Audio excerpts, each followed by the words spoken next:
हमारे बालक है, उनका नामकरण संस्कार करवा दो। गर्गाचार्य जी महाराज नंद भवन में पहुंचे, मुहूर्त निकाला, मुहूर्त का दिन फिक्स हो गया। गर्गाचार्य जी महाराज कहने लगे, मैं नामकरण संस्कार तो कर दूंगा, पर पुत्र रमयति सर्वान आनंदती रामः। महाराज, इस बालक ने पूर्व जन्म में मन में इच्छा रखी थी कि मैं भी राम बनूं, इसलिए इस जन्म में इसका नाम राम है, पर इसमें बल अधिक है, ये बलशाली रहेगा, इसलिए इसका नाम होगा बलराम।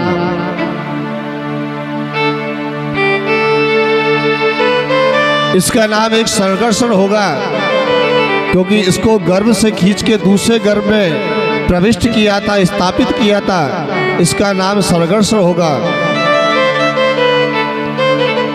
और आपका ये छोटा बेटा है, कृष्णम इति आकृष्णा इति कृष्णः, जिसको देखते ही हर व्यक्ति आकर्षित हो जाए, जिसकी छटा को देखते ही आदमी मोहित हो जाए, उसका नाम कृष्ण होगा। और महाराज, ये जैसे जैसे बड़ा होगा, ये अलग अलग नामों से विख्यात होगा, पर महाराज इसमें एक कमी रहेगी।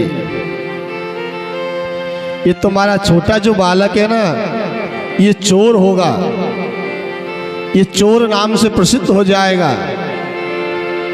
मैया ने जैसे ही सुना, कहने लगी, महाराज शुभ शुभ बोलो, अशुभ मत बोलो। हमारे यहाँ किस बात की कमी है जो मेरा बेटा चोर होगा? गर्गाचार्य समझ गए मैया नाराज हो गई। कहने लगे, मैया मेरा कहने का मतलब ये नहीं है वो किसी का धन चुराएगा, किसी के डाका डालेगा। ये चित्त चोर है, जो इसकी तरफ एक बार छटा से देख लेगा, इसकी तरफ आकर्षित हो जाएगा, ये उसके मन को चुरा लेगा। आनंद के साथ में नामकरण संस्कार हुआ। मैया कहने लगी, महाराज आपने कोई उत्सव भी नहीं मनाने दिया, और ऐसा कहते हैं कि कोई अनुष्ठान अगर करवाए और जब तक ब्राह्मण भोजन नहीं करे तब तक वो अनुष्ठान पूर्ण नहीं होता है। महाराज अब आप हमारे यहीं भोजन करना, मैं आपके लिए भोजन बनाती हूँ। गर्गाचार्य जी महाराज कहने लगे, मैया आपका प्रेम स्नेह बहुत अच्छा है, पर भैया हम तो स्वयं पाकी है, खुद बनाते हैं, फिर भगवान ठाकुर को भोग लगाते हैं, उसके बाद में प्रसाद पाते हैं। मैया कहने लगे, इसमें कौन सी बड़ी बात है महाराज, आप आश्रम पे जाके भी तो प्रसादी बनाओगे, मैं आपको सामग्री दे देते हूँ, आप यही बना लो। मैया ने गर्गाचार्य जी महाराज को सारी सामग्री दे दी।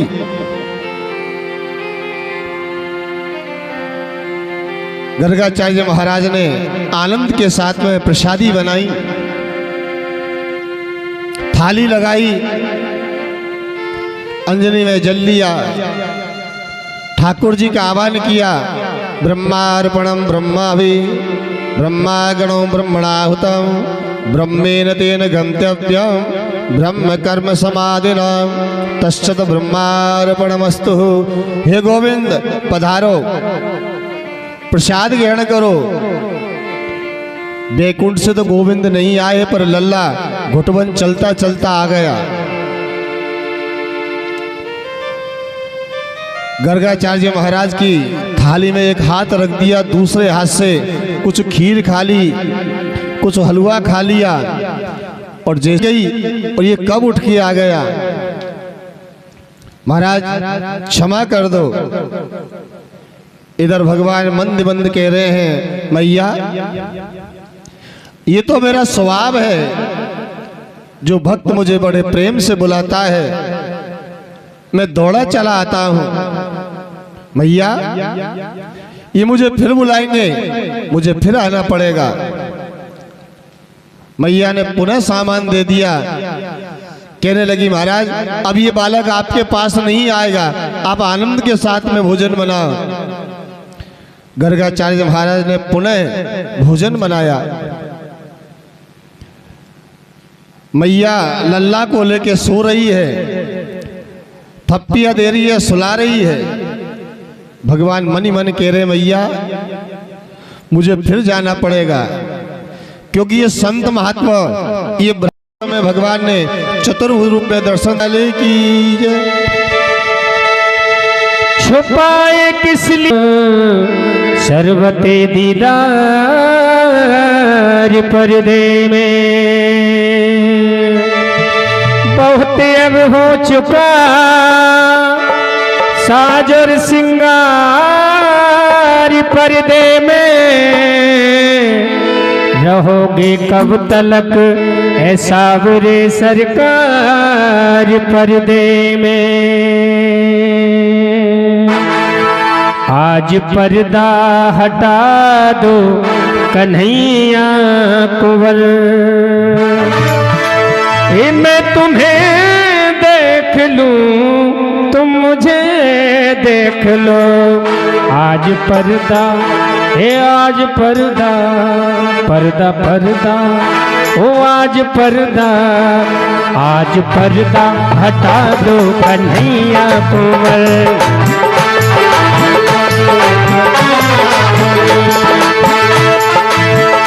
मैं तुम्हें देख लो तुम मुझे देख लो।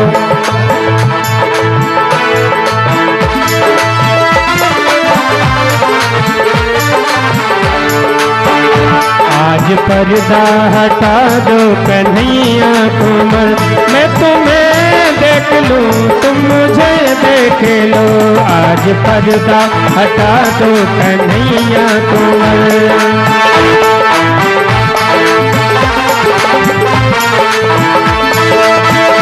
मैं तुम्हें देख लूं तुम मुझे देख लो।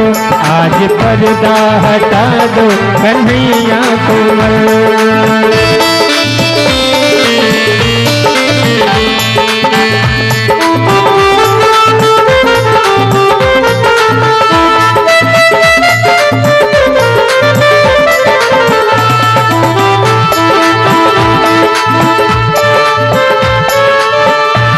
मोर के पंख वाला पहन लो मुकुट, मोर के पंख वाला पहन लो मुकुट, थाम लो हाथ में रस भरी बांसुरी, थाम लो हाथ में रस भरी बांसुरी। आज जलवा हे जलवा जलवा जलवा जलवा, आज जलवा दिखाते रहो रात भर, आज जलवा दिखाते रहो रात भर। मैं तुम्हें देख लूं तुम मुझे देख लो। आज पर्दा हटा दो कन्हैया कुंवर।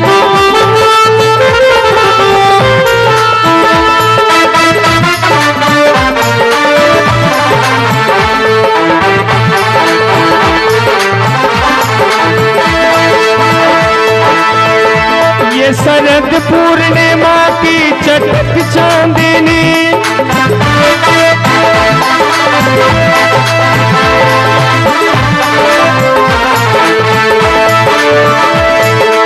कजरारी तेरी आंखों में क्या भरा हुआ कोई तो ना है, तेरा तो हसन औरों का मरन।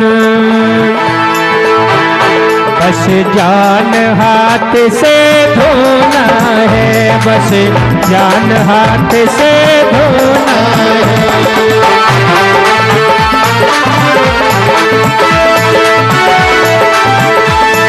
और क्या खूबी खूबी हुस्न बयान करूं, तू सुंदर श्याम सलोना है। भक्तों का जीवन मनमोहन, तू ब्रज का एक खिलौना है, तू ब्रज का एक खिलौना है।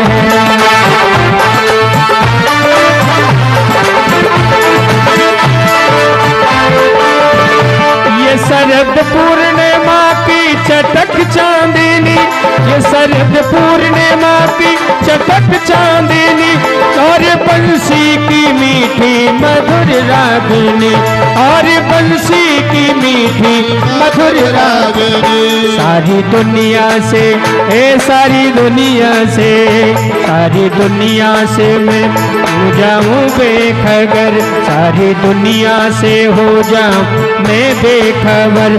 मैं तुम्हें देख लूं, तुम मुझे देख लो, मैं तुम्हें देख लूं, तुम मुझे देख लो। आज पर्दा हटा दो कन्हैया कुंवर, आज पर्दा हटा दो कन्हैया कुंवर।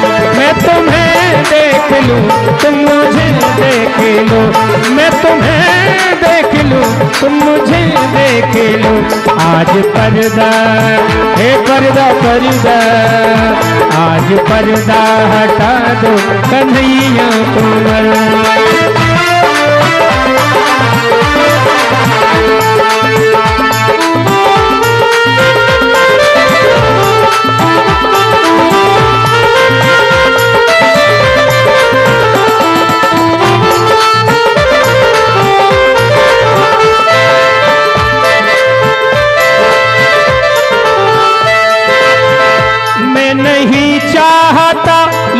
की संपदा, मैं नहीं चाहता लोक की संपदा, मैं नहीं चाहता मुझको ध्रुव पद मिले, मैं नहीं चाहता मुझको ध्रुव पद मिले। आज चंचल, हे आज चंचल, आज चंचल मिले बस नजर से नजर, आज चंचल मिले बस नजर से नजर। मैं तुम्हें देख लूं, तुम मुझे देख लो, मैं तुम्हें देख लूं, तुम मुझे देख लो। आज पर्दा हटा दो कन्हैया कुंवर, मैं तुम्हें देख लूं, तुम मुझे देख लो, मैं तुम्हें देख लूं, तुम मुझे देख लो। आज पर्दा, हे आज पर्दा, आज पर्दा हटा दे कन्हैया कुंवर, आज पर्दा हटा दे कन्हैया कुंवर। बोलिए श्याम सरकार की, हारे के सहारे की, जय जय श्री राधे श्याम। सोई है जैसे खाए अन्न वैसा होए मन, और जैसा पिए पानी और वैसी होए वाणी। इसलिए अगर अन्न खाओगे तो बुद्धि भी शुद्ध होगी, दूषित अन्न खाओगे तो बुद्धि भी दूषित हो जाएगी। हम लोग कहां से कमा रहे, कैसे हमारे पास अन्न धन आ रहा है, उसमें कितनी दूषितता भरी हुई है, उसका निराकरण कैसे होगा। जो भी हमारे घर में भोजन बने सबसे पहले उसे ठाकुर जी को भोग लगाओ। ठाकुर जी को भोग लगाने के बाद में, हे प्रभु जैसा मुझ में सामर्थ्य जो मेरे यहाँ प्रसाद बनी है, पहले उसे आप ग्रहण करो। शुद्ध रसोई होनी चाहिए।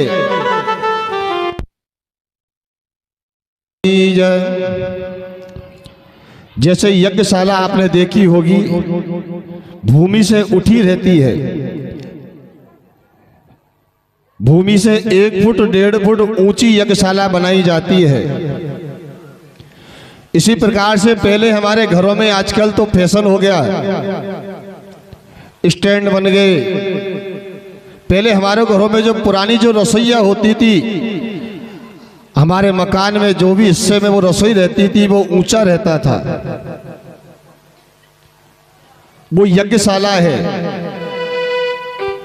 जिस भाव के साथ में भगवान को हम यज्ञ करते हैं उसी भाव से भगवान हमें आशीर्वाद देते हैं। इसी प्रकार से जिस भाव के साथ में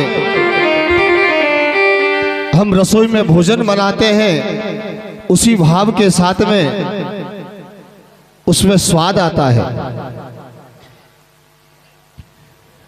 मन में अगर कुंठा भरी है, मन क्लेश से व्याप्त है, आप भोजन बनाओगे उसमें स्वाद नहीं आएगा।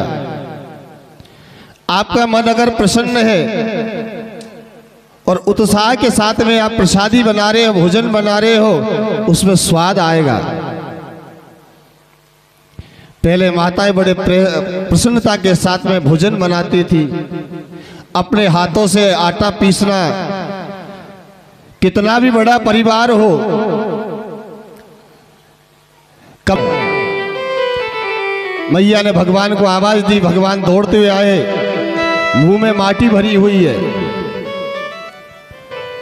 कहने लगे, मैया ने कहा, लल्ला तेरे माटी खाई, मुंह बंद है और गर्दन हिला रहे। नहीं भैया मैंने नहीं खाई, मुंह खोल। जब मैया बार बार जब कहने लगी, भगवान ने जैसे ही अपना मुख खोला, मैया को माटी तो नहीं दिखी पर ब्रह्मांड। मैया ने लल्ला के मुख में क्या देखा? आकाश मंडल, तारा मंडल, सूर्य, चंद्रमा, पूरा ब्रह्मांड दिखने लगा। मैया ने एक बार आंख बंद की, फिर दोबारा देखा, कहीं मैं सपना तो नहीं देख रही हूं। फिर दोबारा देखा तो भगवान के मुख में ब्रह्मांड दिखने लगा। मैया ने लल्ला को छोड़ा, दौड़ती हुई नंद बाबा के पास गई, कहने लगी, सुनते हो? हाँ देवी बोलो। आज तो गजब हो गया। क्या हुआ? हुआ क्या? मुझसे बलराम ने कहा था कि आज कन्हैया ने माटी खाई है। मैंने उसे बुलाया और उसने जैसे ही मुख खोला तो मैंने क्या देखा? माटी तो मुझे कहीं नहीं दिखी, और उसमें सारा ब्रह्मांड दिखने लगा। तारा मंडल दिखा, सूर्य चंद्रमा दिखा, यहां तक कि अपना गांव भी दिख रहा था उसमें। नंद बाबा हंसने लगे, कहने लगे, यशोदा इसमें तेरी कोई गलती नहीं है।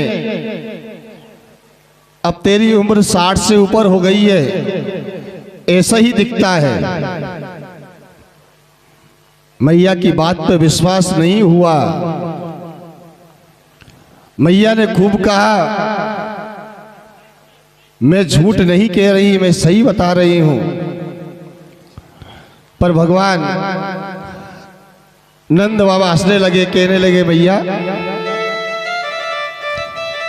हमारे छोटे से लल्ला के मुख में इतना सारा ब्रह्मांड कहां से दिखेगा?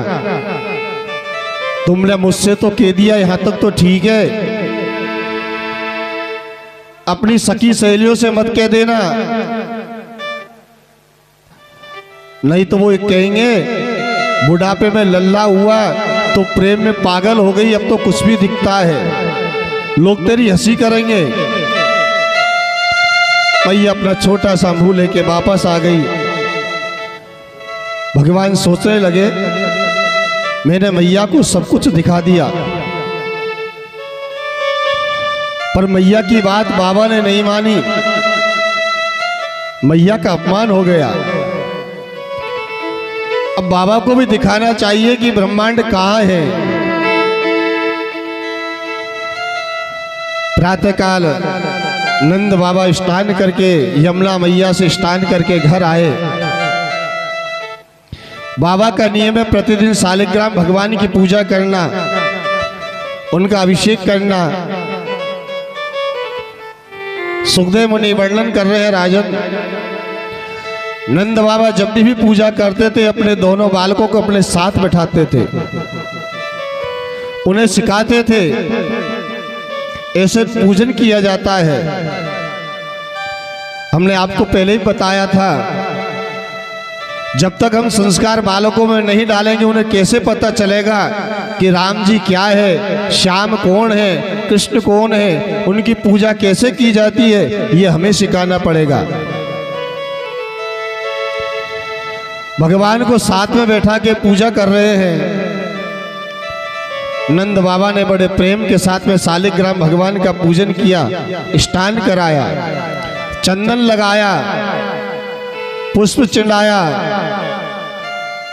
अब तुलसी चढ़ाने की जैसे ही बारी आई, थाली में देखा तुलसी नहीं है। तुलसी ले जाने के लिए खड़े हुए, कहने लगे कन्हैया मैं तुलसी लेके आ रहा हूं, तुम जैसे बैठे हो ऐसे ही बैठे रहना, सामान इधर उधर मत उठाना। भगवान ने हाँ भल्ली। सुखदेव मुनि वर्णन कर रहे हैं राजन, जैसे ही नंद बाबा तुलसी लेने के लिए कमरे से बाहर निकले, उसी समय भगवान ने क्या किया, शालिग्राम भगवान को उठाया और अपने मुंह में दबा लिया। नंद बाबा आए, आके देखा भगवान नहीं है, शालिग्राम भगवान कहाँ गए? फूल पत्तियों में ढूंढा, इधर उधर ढूंढा, कहीं नहीं। कन्हैया से पूछा या भगवान रखे थे कहाँ गए? अब भगवान बोले तो नहीं, क्योंकि मुंह में शालिग्राम भगवान बैठे हुए हैं, हाथ से इशारा कर रहे, मुझे पता नहीं कहाँ है। बाबा ने गौर से देखा कि लल्ला का एक गाल उठा हुआ है। लल्ला तेरा मुंह खोलना। भगवान कह रहे हाथ के इशारे से, बाबा इसमें कुछ भी नहीं है। लल्ला एक बार मुंह तो खोलता है कि शालिग्राम तेरे मुंह में बैठे हुए। आनंद आ गया नंद बाबा को। भगवान ने अपने मुखमंडल में ब्रह्मांड के दर्शन करा दिए। बाबा भी पलक झपकने लगे, सोचने लगे कि मैंने सपन तो नहीं देख रहा हूं। फिर दोबारा देखा तो वही दृश्य दिखने लगा। साले भगवान छोड़े, लल्ला को छोड़ा, दौड़ तो है यशोदा मैया के पास गए, कहने लगे सुनो, तुम जो कह रही थी वो सब सत्य है, मैंने तो झूठ माना पर वो सत्य है। क्या हुआ? आज मैंने भी लल्ला के मुख में ब्रह्मांड के दर्शन किए। मैया भी कह रही पागल जैसी बात करते हो, तुम्हारी उम्र भी तो 60 से ऊपर होगी, सब ऐसे दिखता है। वृंदावन बिहारी लाल की जय। बड़े आनंद के साथ में भगवान अपनी लीलाएं कर रहे हैं। चारों तरफ आनंद छा रहा है, सभी लोग आनंदित हो रहे हैं। राजा परीक्षित ने पूछा, महाराज नंद और यशोदा के घर में वो त्रिलोकी का नाथ ऐसी लीलाएं कर रहा है, मैया का स्तनपान कर रहा है, मैया की गोद में बैठा हुआ है, ऐसा इन्होंने क्या पुण्य किया जिस कारण से इन्हें ये फल मिला?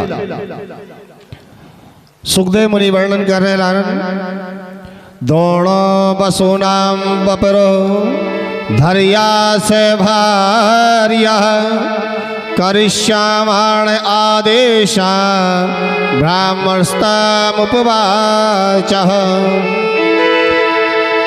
ये द्रोण नाम के बसु ये हमारे दरबार पे आ जाए, समझो वो परमात्मा है। अतिथि का भावार्थ होता है ए तिथि, जिसकी कोई तिथि निश्चित ना हो, वो रात में भी आ सकता है, वो दिन में भी आ सकता है। हमें कभी स्वप्न भी पता नहीं कि वो व्यक्ति हमारे यहाँ आ जाएगा। समझ लो वो हमारे यहाँ आ गया तो वो भगवान के स्वरूप है। किस रूप में परमात्मा हमारे दरबार पे आ जाए, इसलिए अतिथि का सम्मान करना आवश्यक है। अतिथि देवो भव, अतिथि देवता के समान है। आजकल तो होर्डिंग पे लिख देते हैं इस कार्यक्रम के मुख्य अतिथि ये रहेंगे। मुख्य अतिथि पहले से पता, ये भैया तो आना ही है, फिर काहे के अतिथि? अतिथि तो वो है जिसकी कोई तिथि निश्चित ना हो और हमारे यहाँ आ जाए, उसका सम्मान करना हमारा परम धर्म है।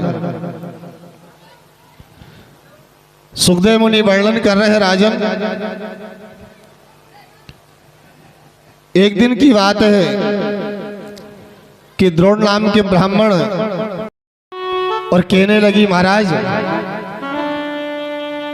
मेरे स्वामी तो भिक्षा मांगने के लिए नगर में गए हुए हैं, घर पे खाने के लिए कुछ भी नहीं है। एक कोई बालक मेरे दरबार पे आया है, भोजन मांग रहा है और मेरा आज तक का नियम है कि मेरे दरबार से कोई भोजन जिसने मांगा है वो कभी खाली नहीं गया, वो कभी भूखा नहीं गया। ऐसा करो, मुझे भोजन की कुछ सामग्री दे दो, जब मेरे पतिदेव आएंगे जो तुम्हारा पैसा होगा मैं आपको लौटा दूंगी। वो साहूकार कहने लगा अगर तुम्हारे पास देने को कुछ नहीं है तो मेरे पास सामान भी नहीं है। वो धरा नाम की ब्राह्मणी कहने लगी, महाराज अगर आज आपने मुझे सामग्री अगर नहीं दी तो वो बालक भूखा चला जाएगा और वो भूखा अगर चला गया तो मेरे ग्रस्त जीवन में बड़ा अपमान हो जाएगा, मुझे बहुत दोष लगेगा। उस साहूकार कहने लगा अगर तुम्हें चाहिए सामग्री तो मैं जो मांगू वो तुम्हें देना पड़ेगा। वो ब्राह्मणी ने कहा महाराज तुम जो कहोगे मैं करूंगी, पर मुझे भोजन की सामग्री दे दो। उसी समय साहूकार ने कहा ऐसा करो, तुम्हारे स्तन काट के मुझे दे दो और सामग्री ले जाओ। ब्राह्मणी ने अपने हाथ से स्तन काट के उस साहूकार को दिए और सामग्री लेके आने लगी, पर रक्त अधिक निकल गया, इस कारण से बेहोश हो गई। उसी समय उस बालक के रूप में भगवान विष्णु जो आए हुए थे उन्होंने सारा दृश्य जैसे ही देखा दौड़ते हुए आए, मस्तक पे हाथ फेरा, वो ब्राह्मणी स्वस्थ हो गई। भगवान ने अपने चतुर रूप में दर्शन कराए और वरदान दिया, मैया तुमने मुझसे भोजन कराने के लिए अपना स्तन दान कर दिया, मैया मैं तुम्हें वरदान देता हूं अगला जो भी अवतार धारण करूंगा मैं आपकी गोद में खेलूंगा और आपका स्तन पान करूंगा। वही द्रोण नाम के ब्राह्मण नंद बाबा बने और धरा नाम की जो ब्राह्मणी थी वो मैया यशोदा बनी। सुखदेव मुनि वर्णन कर रहे हैं राजन, परमात्मा में इस जीवन में मिले या नहीं मिले, पर हमने उसका अगर भजन किया है, उसके निमित्त हमारी श्रद्धा है, भावना है, वो किसी ना किसी रूप में किसी ना किसी जन्म में हमारा वो उद्धार जरूर करेगा। हमने पूर्व जन्म में कुछ सत्कर्म अच्छे किए कि इस जन्म में हमें मनुष्य योनि मिली, जो भी उच्च कुल में मिली कि आज हम कथा सुन रहे हैं, उसकी विशेष कृपा है। जो कृपा उसने बरसा दी, जो कृपा उसने हमें दे रखी है वो निरर्थक नहीं जानी चाहिए, ये सतत आगे बढ़ती रहनी चाहिए। सुखदेव मुनि वर्णन कर रहे हैं राजन, इस प्रकार भगवान आनंद ले रहे हैं। अब भगवान बड़े हो गए, अब तो गांव में भ्रमण करने लगे, इष्ट मित्र भी मिल गए। अब तो दिन भर अपने मित्रों के साथ में रहना, इधर उधर की बातें करना, अपनी लीलाएं करना। जितनी भी गोपियां थी, जितनी भी सखियां थी, सब भगवान की मनोहर झांकी को देख के आनंदित होने लगी। एक दिन भगवान ने चौपाल पे बैठे हुए थे अपने मित्रों के साथ में। भगवान ने क्या देखा कि गोपियां मटकी में मक्खन भर भर के सब मथुरा की ओर जा रही है। भगवान ने अपने बाल सखाओं से पूछा, ये गोपियां कहां जा रही है? कहने लगे, भैया ये गोपियां मथुरा जा रही है। क्यों? ये गोपियां कंस के यहाँ कर देने के लिए जाती है, ब्याज देने के लिए जाती है। ये माखन तो गोपियों का, फिर कंस क्यों छीनता है? महाराज, कंस राजा है, उसे कर देना पड़ता है, तभी हमारे यहाँ सुख शांति रहती है। अगर कर हम नहीं दें उसे, हमारे यहाँ अशांति पैदा कर देता है, इसलिए वो कर देने जा रही है। और भैया तुम इतने दुबले पतले क्यों हो? भैया हमारे यहाँ खाने को नहीं है, हमारे यहाँ छोटी छोटी गायें हैं, थोड़ी थोड़ी गायें हैं, थोड़ा बहुत माखन इकट्ठा होता है, हमारी मैया सब इकट्ठा कर करके और कंस के यहाँ पहुंचा देती है। हमें कुछ ज्यादा मिलता नहीं है खाने के लिए, इसलिए हम दुबले पतले हैं। भगवान कहने सोचने लगे, जिसको मैंने जिसको दिया है अधिकार उसी का है, क्योंकि जो दिया है उसी में आनंदित रहना चाहिए। मैंने खाने के लिए फल दिए, उस पर वृक्षों का कोई अधिपत्य नहीं होता है। इस प्रकार से माखन दुबा दुबा के कंस को देने जा रहे हैं। भैया अगर तुम माखन अगर खाओ तो मेरी एक बात माननी पड़ेगी। सब सखा कहने लगे, भैया कौन सी बात? मैं तुम्हें माखन तो खिला सकता हूं, पर मुझे यह बताना पड़ेगा कि कौन कौन सी गोपियां कंस को माखन पहुंचाती है। भैया फिर क्या होगा? फिर यह होगा, जो भी कंस को माखन पहुंचाती है हम उसका माखन चुरा के खाएंगे। सब ग्वाल वाल कहने नहीं भैया हम चोरी का काम नहीं करेंगे, अगर किसी दिन पकड़ में आ गए तो गांव के लोग बहुत मारेंगे। भगवान कहने लगे, ऐसा कुछ नहीं होगा, बस तुम मेरे साथ में रहो, मैं तुम्हें खूब माखन खिलाऊंगा। बस इतना बताते रहना कि कौन कौन गोपियां कंस के या माखन पहुंचाती है। सुखदेव मुनि वर्णन कर रहे हैं, राजन भगवान का चोरी करने का भावार्थ क्या है? भगवान कहते हैं कि जो मैंने दिया है उसमें आनंदित रहो, खुद खाओ, दूसरों को खिलाओ, धर्म का काम करो। अगर दबा के अगर बैठे रहोगे तो उखाड़ के फेंक दूंगा, जो है उसे भी नष्ट कर दूंगा। एक चोर मंडल तैयार कर लिया, अब तो सबके चोरों के सरदार भगवान कन्हैया जी हो गए। अब तो चारों तरफ ग्वाल वालों को लगा दिया, भैया जो भी गोपियां मथुरा में जाती हो बता देना कौन जाती है। एक ग्वाल ने आगे कहा, भैया एक ये कलावती नाम की जो है गोपी, ये अपने बच्चों को, अपने परिवार के लोगों को कुछ नहीं देती है, सबको माखन को इकट्ठा करती है, मथुरा में जाके बेच देती है। आज चलो उसी के यहाँ धावा बोलते हैं। जितने भी ग्वाल वाल है सब डर रहे हैं, आज पहली बार जा रहे हैं, अगर पकड़ में आ गए तो गांव के लोग बहुत मारेंगे। आगे आगे भगवान, पीछे से टोली जा रही है। भगवान ने दरवाजे की ओट में सबको छुपा दिया। अंदर देखा कलावती का एक छोटा सा बालक है, पलने में झूल रहा है। धीरे धीरे गए, कलावती से कहने लगे, मैया कैसी हो?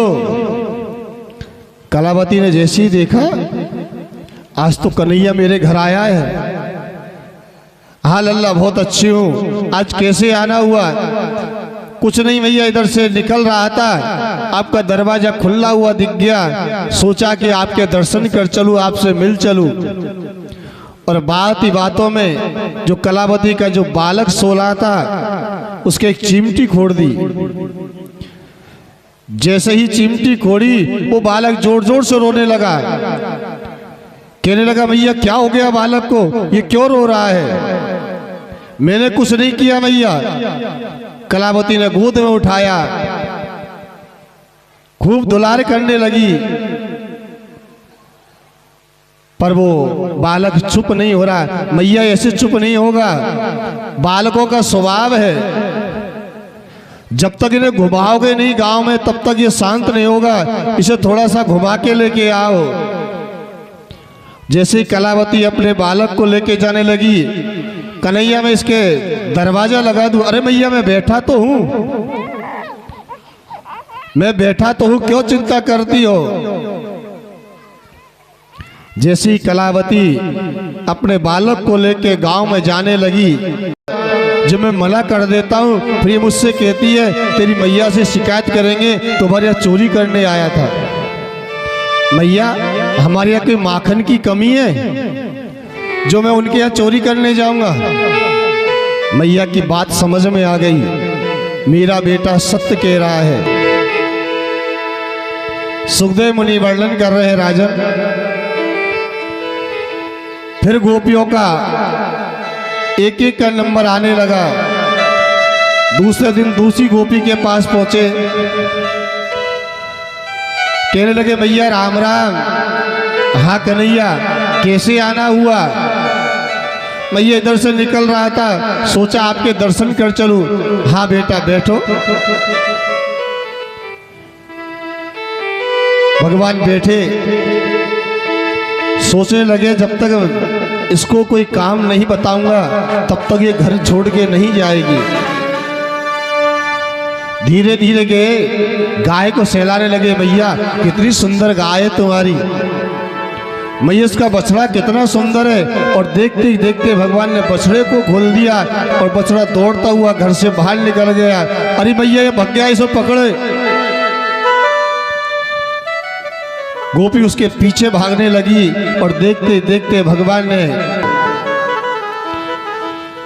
अब तो चारों तरफ भगवान के नाम का आतंक फैल गया। अरे सुनो, अब तो कन्हैया ने बहुत आतंक मचा दिया है। नीचे दही, अब तो गोपियों ने व्यवस्था बदल दी, छीके बना लिए और उनके ऊपर माखन रखने लगी। सुखदेव मुनि वर्णन कर रहे हैं राजन। एक सखा ने जाके कहा, कन्हैया जिनके आप चोरी करने के लिए जाते हैं ना वो तो ठीक है, पर अगर लीलावती नाम की गोपी है उसके इतना माखन होता है पर वो माखन किसी को नहीं देती है। और उसने चौकीदार भी लगा दिए। कन्हैया कहने लगे आज उसी का नंबर है, हमसे कौन बचेगा, हम भी तो देखते हैं। अब तो कन्हैया जी अपनी चोर मंडली के साथ में लीलावती के घर पहुंच गए। सबको अरे लीलावती सुनती है? हाँ कन्हैया बोल। अरे तेरे पति का झगड़ा हो गया, लोग उसे मार रहे हैं, बचाना है तो बचा ले।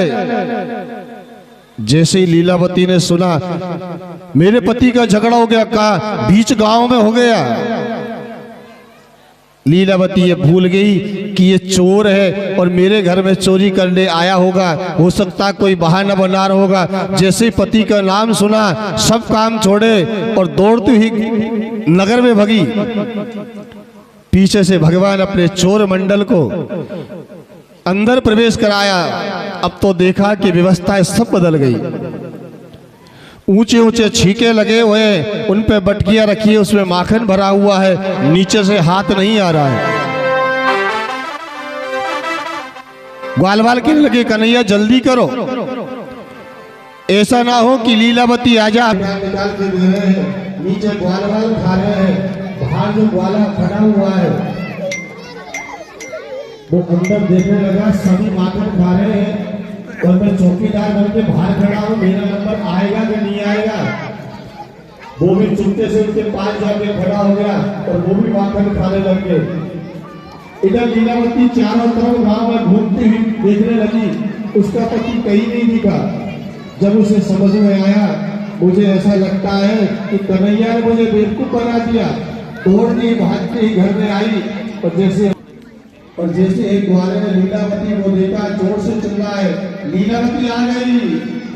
नीचे जितने भी ग्वालवाल थे सब एकदम से निकल के भग गए, ऊपर से भगवान आ गए गिरे धड़ाम।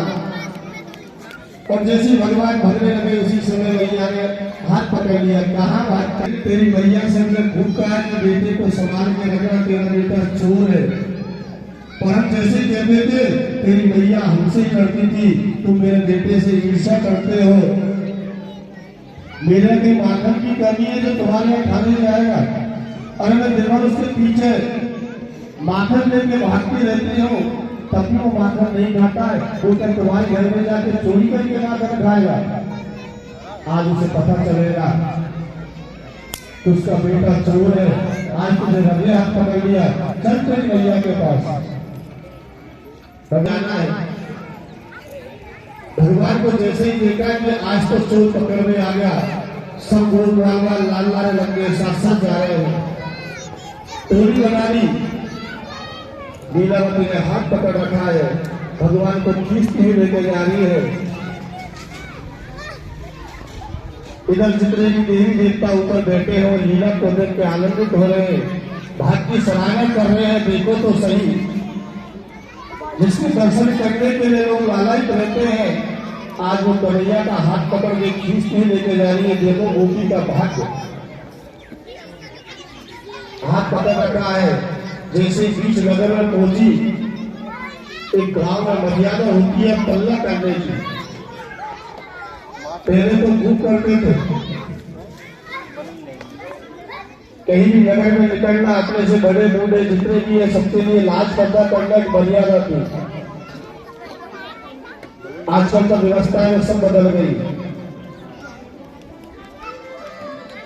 जैसे नगर में प्रवेश किया, पर लीलावती ये मेरा हाथ तेरे बहुत देर से पकड़ रखा है, ये दुखने लग गया है, ये हाथ छोड़ और दूसरा हाथ पकड़ ले। हाँ दूसरा पकड़ लूंगी पर तुझे जाना ही पड़ेगा। जैसे ही उसने भगवान का हाथ छोड़ा, भगवान ने तुरंत उसके बेटे का हाथ सामने दे दिया और वो हाथ पकड़ के उसको घसीटती हुई चलने लगी। भगवान पीछे हुए और गलियों में घूमते हुए और अपने महल में पहुंच गए। मैया से कहा मैया बहुत जोर से ठंड लग रही है, कुछ ओढ़ने को दे दो। मैया ने कंबल उड़ा दिया और भगवान सो गए।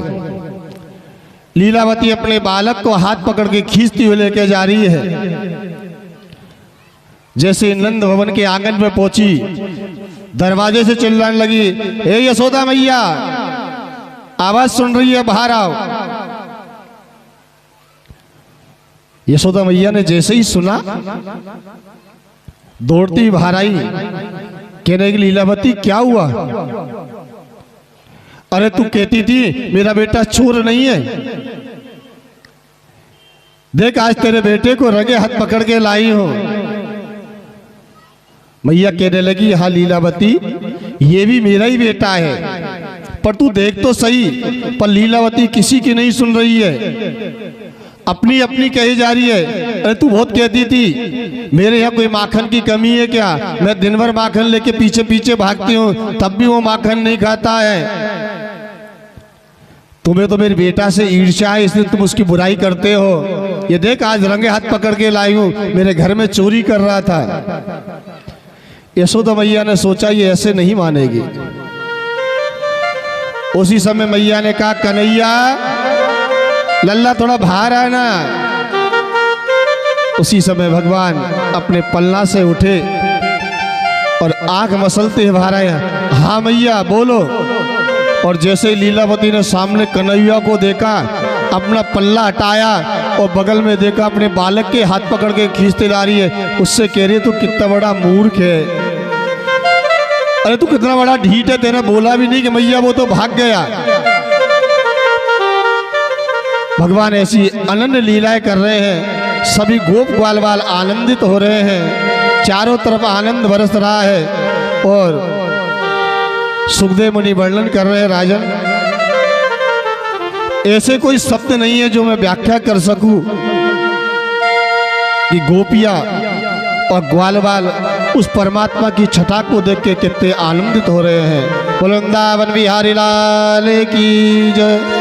अभी एक 5 मिनट का विश्राम, इसके बाद में फिर कथा प्रारंभ होगी। कृष्ण लाल की जय।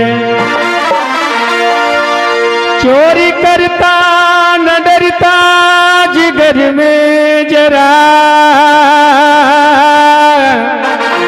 तोहे बदनाम ब्रिज में करा तो फिरे। हावे घर घर को दधी हुआ ऐसा ये बदी, और बाज तो न उधम मचा तो फिरे। अरे मैया ओ यशोदा मैया, तेरो जे छोटो सो लाला जब ब्रजधाम में माखन की चोरी करे है। और गोपियां आकर के मैया से शिकायत करने लगी, मैया एक गोकुल में उधम मचावे रे, ये रोजीना घनो सतावे। ये नंदलाल ओ मैया गोपाल, अरे जे किशन कन्हैया हारो रे, गोकुल में उधम मचावे।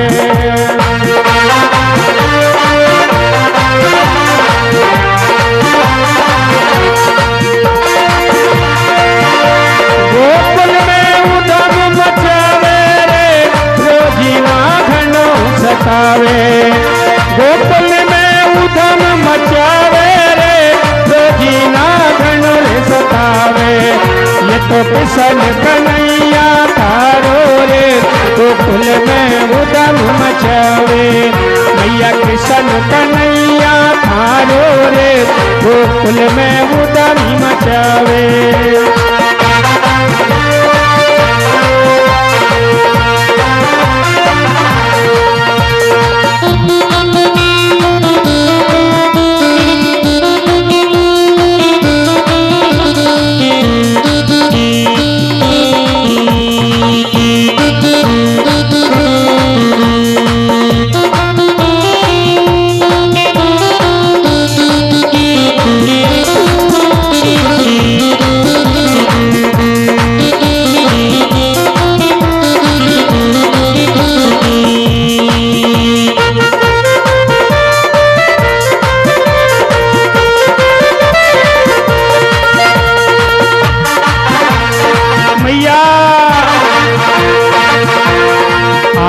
उड़ावे दूध मलाई ग्वाल बाल के साथ, आप उड़ावे दूध मलाई ग्वाल बाल के साथ।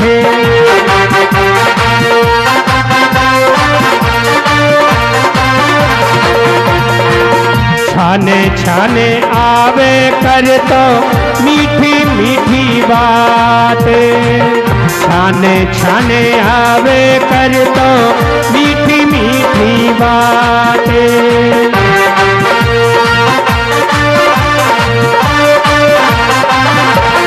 और मैया उतार दही कटकावे रे गोकुल में उधम मचावे। उतार दहिया कटकावे रे गोकुल में उधम मचावे। गोकुल में उधम मचावे रे रोजीना घनोरे सतावे। ये नंदलाल गोपाल ये किशन कन्हैया थारो रे गोकुल में उधम मचावे। ये किशन कन्हैया थारो रे गोकुल में उधम मचावे।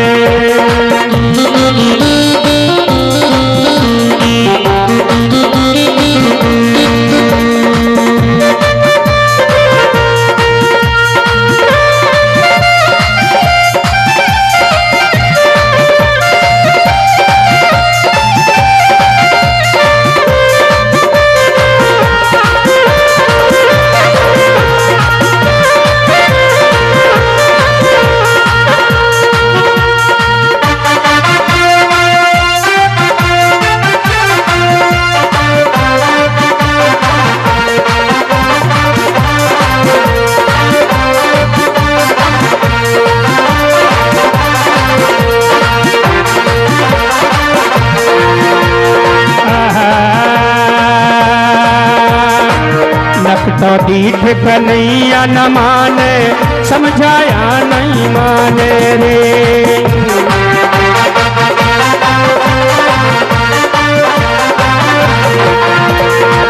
लख तो दीठ बनो कानूनो समझाया नहीं माने रे। पीछे से आ पल्लो पकड़े कई कहूँ मैं खाने रे।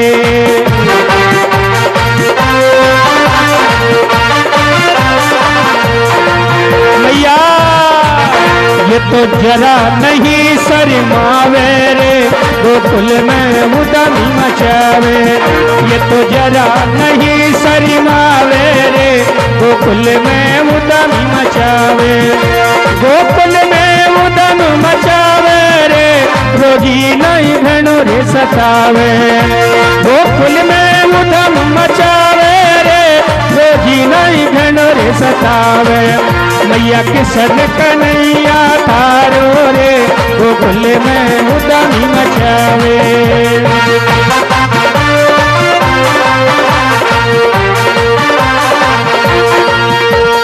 मैया यह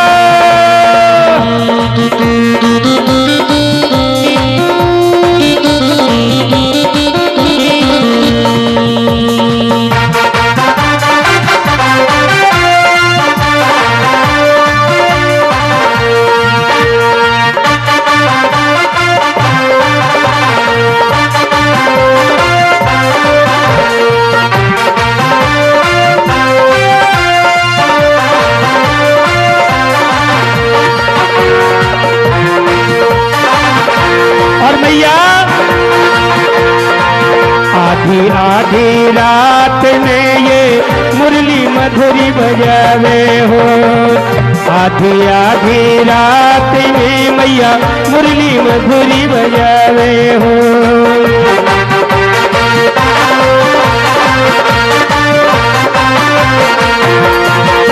सुबह ना सुबह दे कानो दिल को चैन चुरावे हो। सुबह ना सुबह दे काना मन को चैन चुरावे रे।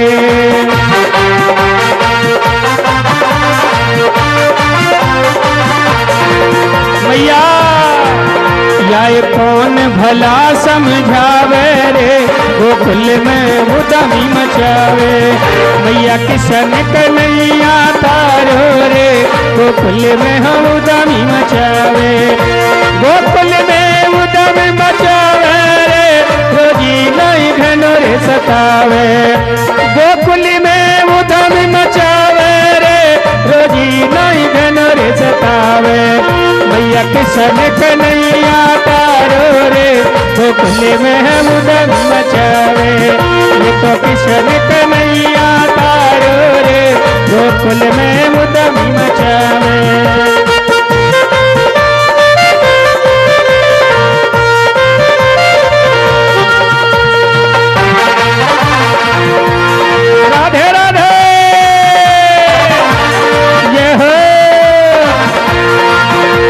राजू ब्रजवासी तो देखो नीको भजन सुनावे हो।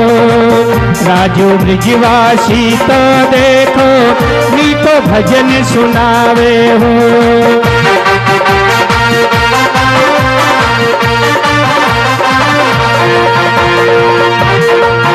अरे मुनेश भैया उदय वारो देखो लाइव चलावे हो।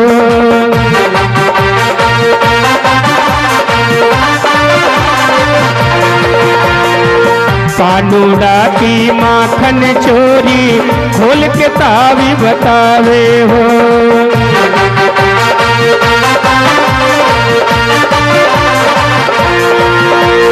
राधे राधे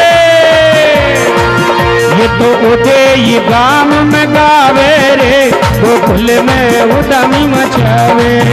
मैया किशन कन्हैया तारो रे, गोकुल में उदमी मचावे। गोकुल में उदम मचावे रे, रोजी नहीं घनो रे सतावे। ये तो किशन कन्हैया तारो रे, गोकुल में उदमी मचावे। मैया किशन कन्हैया तारो रे, गोकुल में उदमी मचावे। गोकुल में उदमी मचावे, गोकुल में उदम मचावे। भोली माखन चोर भगवान की जय। अब कुछ समय का विश्राम कर। मैं तो दहीड़ो ये मैं तो दहीड़ो बेची जाऊँ कहाना, छोड़ दे कानूड़ा हमारी चुनरी रो पल्ला।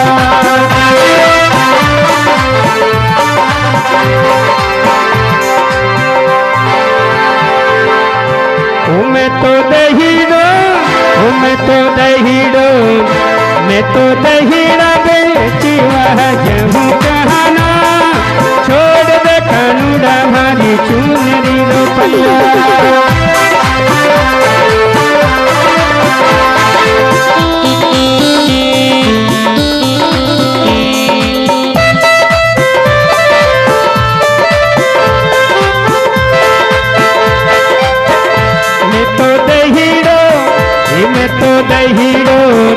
मैं तो दहीड़ो बेची जाऊँ कहाना, छोड़ दे कानूड़ा हमारी चुनरी रो पल्ला। छोड़ दे कानूड़ा हमारी चुनरी रो पल्ला।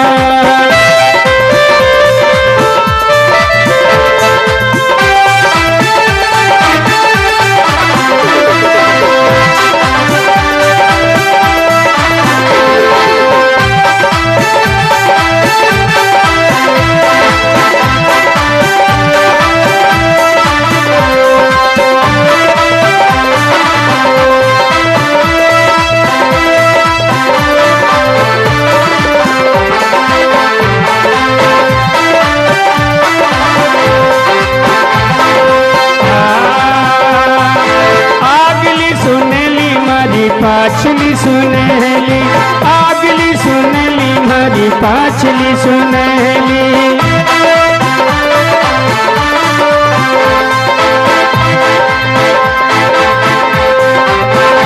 मारी नन डोले मारी नन डोले मारा नन डोले ताना मारे गाना, छोड़ दे कानूड़ा मारी चुनरी रो पल्लो।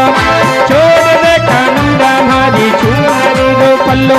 मैं तो दहीड़ो मैं तो दहीड़ो मैं तो दहीड़ो बेटी जाऊँ कहाना, छोड़ दे कानूड़ा मारी चुनरी रो पल्ला।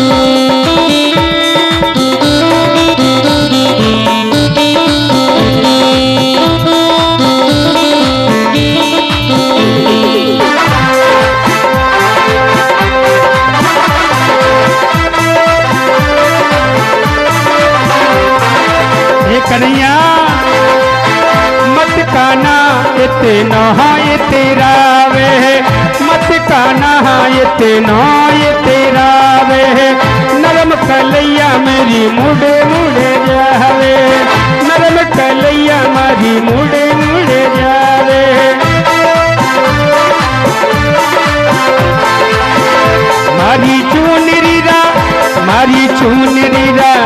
मारी चूनरीरा मोती झड़े रे काना छोड़ दे कानूड़ा मारी चूनरी रो पल्लो छोड़ दे कानूड़ा मारी चूनरी रो पल्लो मैं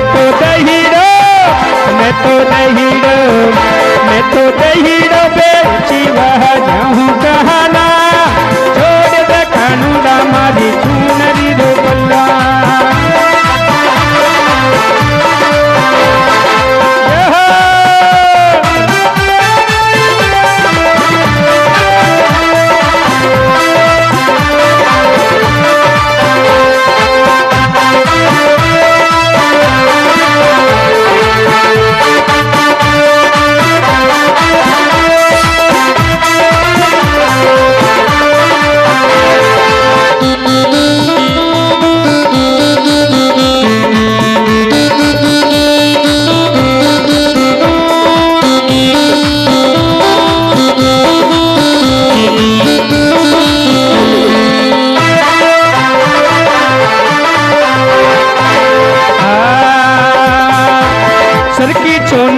भारी उड़े उड़े जावे सर की चुनरिया भारी उड़े उड़े जावे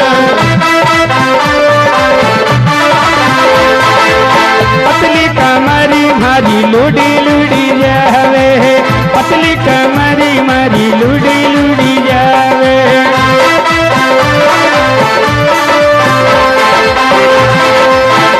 मारी हरी हरी चूड़ियाँ गिरे रे काना छोड़ दे कानूना मारी चूनरी रो पल्ला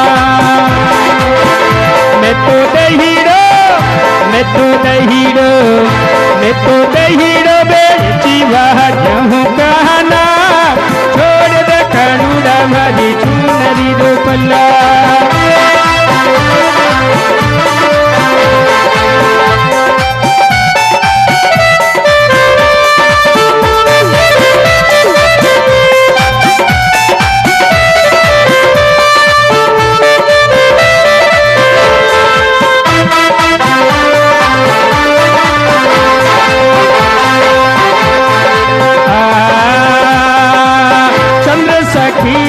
सुवर जी करे से चंद्र सखी था सुवर जी करे से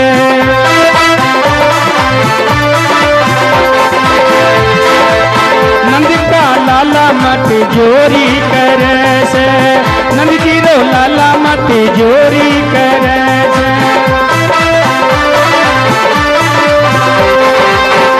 हन माखन खिलाए दऊं फल कहना छोड़ दे कानूड़ा मारी चूनरी रो पल्ला छोड़ दे कानूड़ा मारी चूनरी रो पल्ला